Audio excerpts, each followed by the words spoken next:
नमस्कार दोस्तों, मेरा नाम है अमित और आप देख रहे हैं माइथोपीडिया का एक और नया फ्रेश एपिसोड। दोस्तों, कुछ दिनों पहले हमने एक पोल क्रिएट किया था। उस पोल में आपने पार्टिसिपेट किया, ये हमें देखकर बहुत खुशी हुई। उसमें 70% लोगों ने फैंटेसी वर्ल्ड के ऊपर वीडियो बनाने के लिए वोट किया। तो आज की ये वीडियो फैंटेसी वर्ल्ड से रिलेटेड है। आई होप ये वीडियो आप सभी को पसंद आएगी और इस वीडियो पर हम एम करते हैं 100 लाइक्स का। तो बिना वक्त गवाए हुए शुरू करते हैं आज का वीडियो। दोस्तों, आज की वीडियो की कहानी शुरू होती है एना से। एना 21 साल की लड़की है। इसकी एक रूममेट है जिसका नाम कैट है। ये न्यूज़पेपर के लिए आर्टिकल लिखती है। कैट की तबीयत खराब होती है और उसे एक बहुत बड़े बिलियनियर का इंटरव्यू लेना होता है, जो अभी मात्र 27 साल का है। लेकिन ये बिलियनियर अपनी जिंदगी में बहुत ही कामयाब है। इसका नाम होता है क्रिस्टीन। कैट की तबीयत खराब होने की वजह से एना को क्रिस्टीन का इंटरव्यू लेने जाना पड़ता है। अब एना क्रिस्टीन के ऑफिस पहुंच जाती है। ये एक शानदार सा ऑफिस होता है और एना यहाँ पर थोड़ी सी नर्वस होती है क्योंकि ये उसका काम नहीं है। इसके बाद वो क्रिस्टीन से सवाल पूछती है,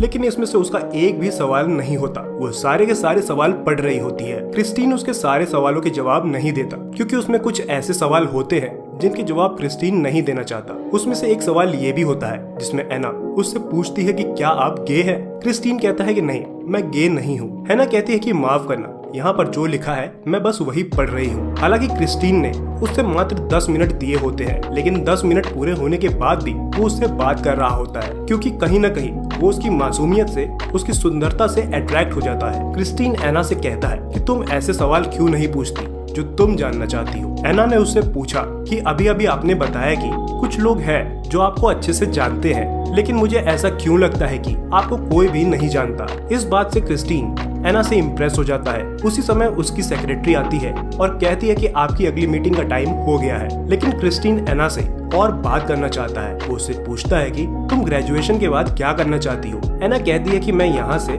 सिएटल शिफ्ट होना चाहती हूँ। क्रिस्टीन उससे कहता है कि हमारी कंपनी में तुम्हारे लिए एक इंटर्नशिप का ऑफर है, लेकिन एना कहती है कि मुझे नहीं लगता कि मैं यहाँ पर काम कर पाऊंगी। जब वो वहाँ से जा रही होती है तो क्रिस्टीन कहता है कि तुम्हारे सवालों के जवाब तुम्हें मिल गए होंगे, लेकिन एना कहती है कि आपने तो सिर्फ 4 ही सवालों के जवाब दिए हैं। क्रिस्टीन उसे वो पेपर ले लेता है जिस पर सारे सवाल लिखे होते हैं और एना वहाँ से चली जाती है। एना जब कैट के पास पहुँचती है तो वो उसे कहने वाली होती है कि उसने सिर्फ 4 ही सवाल के जवाब दिए हैं, लेकिन उसके बोलने से पहले केट कहती है कि तुमने बहुत अच्छा काम किया। अभी अभी क्रिस्टीन का मेरे पास ईमेल आया, उसने सारे सवालों के जवाब दे दिए हैं। कैट उससे पूछती है कि तुम्हें क्रिस्टीन कैसा लगा? वो कहती है कि काफी अच्छा था, सभ्य, समझदार भी था। अब एना कॉलेज के साथ साथ एक हार्डवेयर की दुकान पर भी काम करती है। जब अगले दिन वो काम पर जा रही होती है तो वहाँ पर क्रिस्टीन आ जाता है। वो उसकी दुकान से कुछ टेप, कुछ रस्सियाँ और इस तरह की बहुत सारी चीजें लेता है। एना उसे धन्यवाद बोलती है कि आपने कैट को सारे सवालों के जवाब दे दिए। वो बहुत खुश थी, लेकिन उसके पास अभी कोई क्लियर फोटो नहीं है, इसलिए वो परेशान है। क्रिस्टीन बोलता है कि कल मैं आसपास ही रहूंगा, अगर वो चाहे तो मेरा फोटो ले सकती है। वो एना को अपना फोन नंबर देता है। वो कहता है कि कल तुम फोटो के लिए फोन करना। अगले दिन केट, एना और इनका एक दोस्त क्रिस्टीन की फोटो खींचने के लिए जाते हैं। फोटो सेशन के बाद क्रिस्टीन एना के साथ कॉफी पीने जाता है और अब धीरे धीरे इनकी दोस्ती आगे बढ़ रही है। क्रिस्टीन एना से उसकी फैमिली के बारे में पूछता है। एना बताती है कि मेरे पिता बचपन में ही गुजर गए थे। उसके बाद मेरे सौतेले पिता ने मुझे पाला। वे बहुत अच्छे हैं, मुझे बहुत प्यार करते हैं, लेकिन मेरी माँ की अभी 4थी शादी है। वो बहुत ही रोमांटिक है। क्रिस्टीन कहता है कि और तुम? एना कहती है कि मुझे रोमांटिक होना चाहिए क्योंकि मैं इंग्लिश लिटरेचर पढ़ती हूँ, पता नहीं पर मैं रोमांटिक नहीं हूँ। क्रिस्टीन को एना बहुत मासूम लगती है। एना उससे पूछती है कि क्या तुम्हारी गर्लफ्रेंड है? वो कहता है कि मैं गर्लफ्रेंड की बात नहीं करता। वो एना को कहता है कि मैं तुम्हारे लिए नहीं हूँ, तुम्हें मुझसे दूर रहना चाहिए, और एना भी उसे बाय करके वहाँ से चली जाती है। अगले दिन कैट एना को बताती है कि आज रात हम पार्टी कर रहे हैं। वो पार्टी में एना को अपने साथ ले जाती है। एना वहाँ पर बहुत ड्रिंक कर लेती है और तभी क्रिस्टीन का कॉल आता है। उससे बात करके उसे पता चलता है कि एना ड्रिंक की हुई है। वह उससे पूछता है कि तुम कहाँ हो, तो वो अपने क्लब का पता बताती है। क्रिस्टीन बोलता है कि तुम वहीं रहना, मैं आ रहा हूँ, लेकिन एना को ज्यादा होश नहीं होता। वहाँ पर एना का जो दोस्त होता है वो उसे कहता है कि मैं तुम्हें बहुत पसंद करता हूँ। तभी वहाँ पर क्रिस्टीन आ जाता है और एना को अपने साथ ले जाता है। अगले दिन जब उसकी आँख खुलती है तो वो होटल के एक कमरे में होती है और क्रिस्टीन भी वहाँ पर होता है। एना उससे पूछती है कि तुमने मेरे घर पर किताबें क्यों भिजवाई थी। दरअसल क्रिस्टीन ने एना के घर पर थॉमस हार्टले की किताब भिजवाई थी जो बहुत ही महंगी होती है। क्रिस्टीन कहता है कि वो किताबें मैंने इसलिए भिजवाई थी क्योंकि मैं तुमसे माफी मांगना चाहता था। क्रिस्टीन एना को उसे घर छोड़ देता है और उसे कहता है कि मैं तुमसे बाद में मिलूंगा। एना बहुत खुश है क्योंकि वो क्रिस्टीन को बहुत पसंद करती है। अगली रात को क्रिस्टीन एना को हेलीकॉप्टर से अपने घर ले आता है। उसका घर बहुत ही आलीशान होता है। वहाँ पर क्रिस्टीन एना को एक एग्रीमेंट साइन करने के लिए कहता है। उस एग्रीमेंट में ये लिखा होता है कि हमारे बीच में जो भी बातें होंगी उसके बारे में तुम किसी को नहीं बताओगी। एना कहती है कि वैसे भी हमारे बारे में किसी को नहीं बताती हूँ और वो उस कॉन्ट्रैक्ट पर साइन कर देती है। एना उससे पूछती है कि क्या अब हम प्यार करेंगे। क्रिस्टीन कहता है कि मेरे बारे में तुम दो बातें अच्छी तरह से समझ लो कि मैं कभी भी किसी से प्यार नहीं करता। एना उससे पूछती है कि दूसरी बात। क्रिस्टीन उसे अपने कमरे में ले जाता है। वहाँ पर बहुत सारे BDSM डिवाइसेस होते हैं। एना उससे पूछती है कि क्या तुम उदास हो। वो कहता है कि नहीं, मैं डोमिनेंट हूँ और मैं चाहता हूँ कि तुम मेरे सामने आत्मसमर्पण कर दो। एना उससे कहती है कि मैं ऐसा क्यों करूँ। क्रिस्टीन कहता है कि मुझे खुश करने के लिए। अगर तुम मुझे खुश करोगी तो मैं तुम्हें इनाम दूंगा।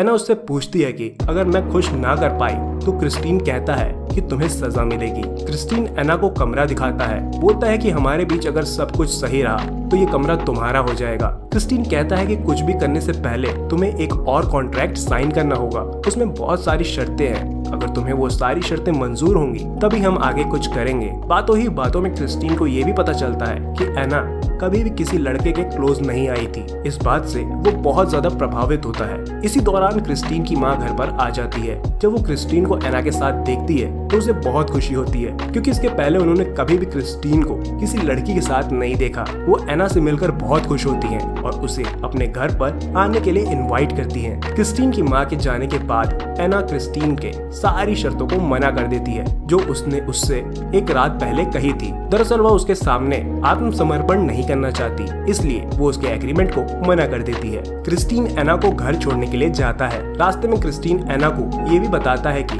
उसका पहला फिजिकल रिलेशनशिप उसकी माँ के दोस्त के साथ हुआ था जब वो 15 साल का था। उनका रिश्ता 6 साल तक रहा और अब वो नॉर्मल दोस्त की तरह बात करते हैं। एना अपने घर चली जाती है। इसी बीच क्रिस्टीन एना को बहुत सारे गिफ्ट भेजता है। वो चाहता है कि एना उसकी बात को मान जाए। एना उसके कॉन्ट्रैक्ट को पढ़ती है। उस कॉन्ट्रैक्ट में बहुत सारी अलग अलग शर्तें, अलग अलग बातें लिखी होती है। इन शर्तों को पढ़ने के बाद वो निर्णय कर लेती है कि वो क्रिस्टीन से रिश्ता नहीं रखेगी क्योंकि इस रिश्ते में प्यार नहीं है जिसमें एना को सिर्फ दर्द ही दर्द मिलेगा। एना क्रिस्टीन को एक मेल करती है। मेल पढ़ने के बाद क्रिस्टीन एना के घर आ जाता है। वो घर पर अकेली होती है। एना क्रिस्टीन को सच में बहुत पसंद करती है लेकिन उसकी जो शर्तें होती है वो उसे मंजूर नहीं होती। क्रिस्टीन किसी के साथ भी फिजिकल रिलेशनशिप बना सकता है, ये उसका रूल है। वो वहाँ से चला जाता है। इसके बाद दोनों की चैटिंग होती है। चैट में एना लिखती है कि मैं इस कॉन्ट्रैक्ट पे साइन करने के लिए तैयार हूँ लेकिन इससे पहले मैं एक ऑफिशियल मीटिंग करना चाहती हूँ। इन दोनों के बीच में एक ऑफिशियल मीटिंग होती है। इस मीटिंग में क्रिस्टीन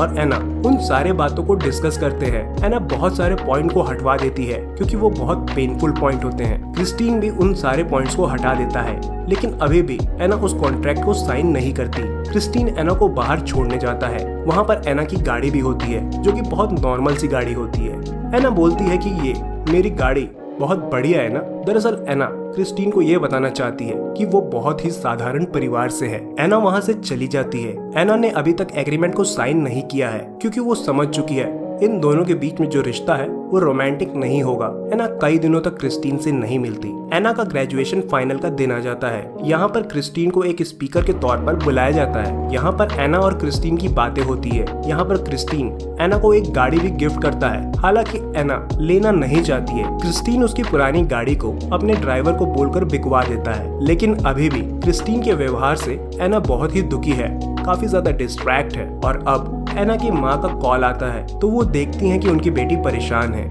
इसलिए उसकी माँ एना को अपने पास बुला लेती है। जब वो वहाँ पर होती है तो क्रिस्टीन भी वहाँ पर आ जाता है। अगले दिन क्रिस्टीन एना को अपनी फैमिली से मिलवाने के लिए ले जाता है। वहाँ पर वो सबके साथ डिनर करती है। डिनर के बाद क्रिस्टीन उसे अकेले में ले जाता है और उसे कहता है कि तुम सिर्फ मेरी हो। एना कहती है कि मैं तुम्हें समझ नहीं पा रही हूँ, तुम मुझे अपने आप को छूने क्यों नहीं देते हो, तुम ऐसे क्यों हो, मैं भी तुमसे प्यार करना चाहती हूँ। क्रिस्टीन के शरीर में बहुत सारे जलने के निशान होते हैं। अब एना पूछती है तो क्रिस्टीन बताता है कि जिस महिला ने उसे जन्म दिया वो एक वेश्या थी। जब वो 4 साल का था तो उसकी मौत हो गई। दरअसल क्रिस्टीन ने अपनी जिस मॉम से मिलवाया होता है वो उसकी अपनी माँ नहीं होती है। वहीं एना की अब ग्रेजुएशन पूरी हो चुकी है, इसलिए वो हमेशा के लिए सिएटल से जॉर्जिया जा रही होती है जहाँ उसकी माँ रहती है। वो जॉर्जिया चली जाती है। जॉर्जिया जाने के बाद क्रिस्टीन को एना बहुत याद करती है। क्रिस्टीन भी एना को बहुत मिस करता है और क्रिस्टीन एना से मिलने के लिए जॉर्जिया चला जाता है। ये दोनों यहाँ पर बहुत अच्छा टाइम स्पेंड करते हैं। दोस्तों आज की ये वीडियो बस यहीं पर फिनिश करते हैं। अगली वीडियो देखने के लिए कमेंट सेक्शन में पार्ट 2 कमेंट करना मत भूलिएगा। आई होप ये कहानी आप सभी को बहुत पसंद आएगी। फिर मिलूंगा ऐसे ही अपनी अगली वीडियो में। तब तक के लिए धन्यवाद।